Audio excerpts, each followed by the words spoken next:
Hi hello నమస్తే. ఇప్పుడు మనం సొరకాయ జ్యూస్ ఎలా చేయాలో చూద్దాం.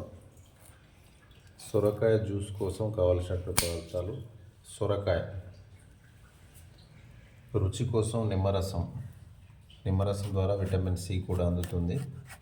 సొరకాయలో రెండు రకాల ఫైబర్లు ఉంటాయి. ఒకటి సాల్యుబుల్ ఫైబర్, రెండోది ఇన్సాల్యుబుల్ ఫైబర్. సాల్యుబుల్ ఫైబర్ అంటే నీటిలో కరిగే పీచు. ఇన్సాల్యుబుల్ ఫైబర్ అంటే నీటిలో కరగని పీచు. నీటిలో కరగని పీచు ఆహారానికి బరువునివ్వడం కానీ, మన పొట్ట లోపల పేగులలో గట్ మైక్రోబయోమ్ను డెవలప్ చేయడం కానీ చేస్తుంది. గట్ మైక్రోబయోమ్ డెవలప్ కావడం వల్ల అనేక విటమిన్లు, పోషకాలు తయారై రోగనిరోధక శక్తి పెంచడానికి ఉపయోగపడే విధంగా యూజ్ అవుతుంది. సాల్యుబుల్ ఫైబర్ అనేది నీటిలో కరిగే పీచు కాబట్టి ఇది రక్తంలో, ఈ జ్యూస్ ద్వారా రక్తంలో నేరుగా కలుస్తుంది. రక్తంలో ఉన్న మలినాలను, వ్యర్థ పదార్థాలను బయటికి తీసుకెళ్తుంది. అలాగే రక్తనాళాలలో పేరుకుపోయినటువంటి చెత్తను, బ్లాక్స్ను తొలగిస్తుంది. అందుకే ఈ మధ్యకాలంలో ఇది బాగా ప్రాచుర్యంలోకి వచ్చింది, సొరకాయ జ్యూస్. దీంతోపాటు సొరకాయ జ్యూసుతో పాటు క్యారెట్, తర్వాత కీరా దోస, బూడిద గుమ్మడి జ్యూసులు కూడా వాడతారు. ముందుగా మనం సొరకాయ జ్యూస్ గురించి తెలుసుకుందాం. సొరకాయలను ఈ విధంగా ముక్కలుగా తరిగి పెట్టుకోవాలి. జ్యూసర్ బౌల్లో ముక్కలను వేసుకోవాలి.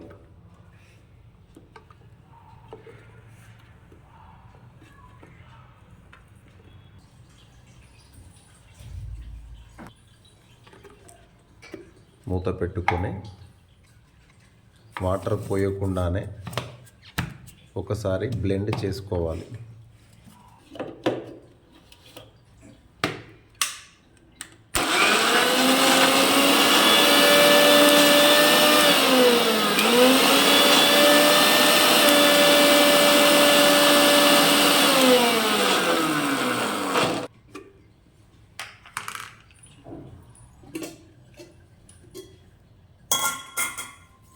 ఇప్పుడు ఇందులో కొన్ని వాటర్ పోసుకోవాలి.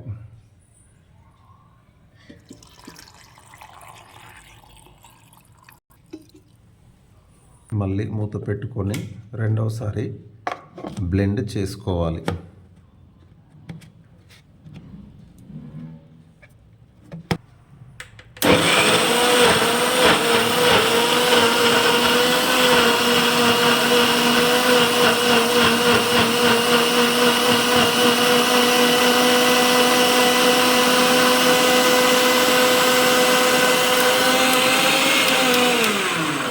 ఈ విధంగా జ్యూస్ రెడీ అవుతుంది.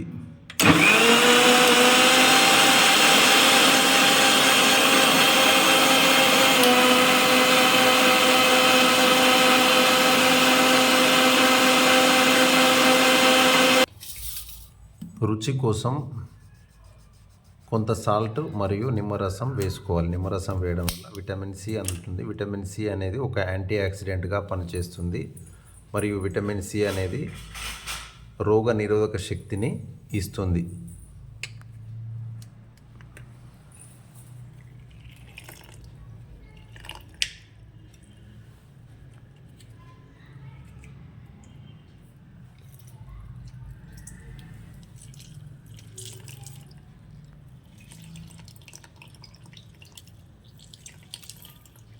రుచి కోసం కొంత సాల్ట్ను కూడా యాడ్ చేసుకోవాలి. ఇప్పుడు చివరగా మరొకసారి బ్లెండ్ చేసుకోవాలి.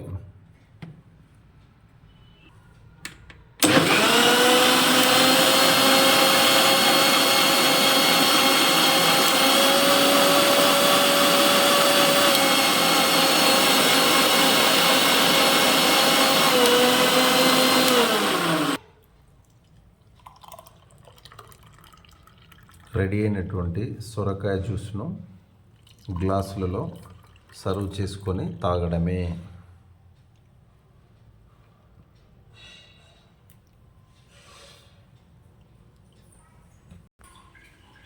మేము ఉపయోగించేది ప్రీతి మిక్సర్ 750 వ్యాట్ కేపబిలిటీ కలిగిన ప్రీతి మిక్సర్ను ఉపయోగిస్తున్నాం. ప్రీతి మిక్సర్ యొక్క జ్యూసర్ బాక్స్ చాలా చక్కగా పనిచేస్తుంది. ఇందులో జ్యూస్ చేయగా మిగిలినటువంటి గుజ్జును ఒకసారి చూద్దాం. ఇగో ఈ విధంగా ఉంటుంది. తయారైనటువంటి జ్యూస్ ఇగో ఈ విధంగా పలచగా ఉంటుంది. ఇది నీటిలో కరిగి ఉండడం వల్ల నేరుగా కొద్ది నిమిషాలలోనే మన రక్తంలో కలిసి మంచి ఫలితాలను ఇచ్చే అవకాశం ఉంది.